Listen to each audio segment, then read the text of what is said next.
Senti Gianni, per ritornare sempre indietro nel tuo inizio di carriera, qual è la cosa più bella che ricordi e qual è la cosa più brutta che ti ricordi? La cosa più brutta, se la vuoi dire, la dici, però la cosa più bella e la cosa più brutta che hai avuto nella tua carriera, qual è stata?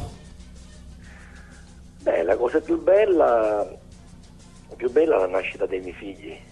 Quelle sono le cose più belle, perché sai, è una vita che ti appartiene, una vita che è tua.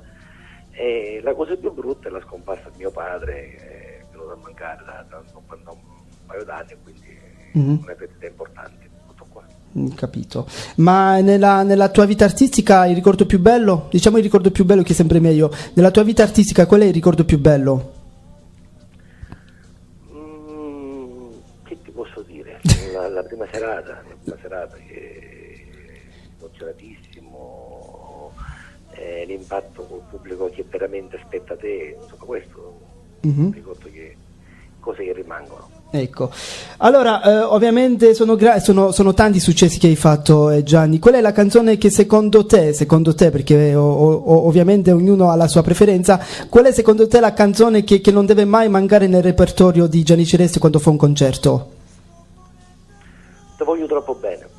Ecco, questa me la richiedono sempre, è una cosa incredibile. Com'è il titolo, scusa?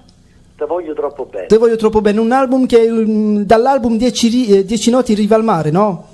Mi pare di sì, non mi ricordo. Ecco. Sinceramente non mi ricordo. Ecco, la stiamo ascoltando, guarda. Esatto. Ecco, l'album è 10 notti in riva al mare ed è un album che hai inciso nel 1991, ecco, siamo chiari così.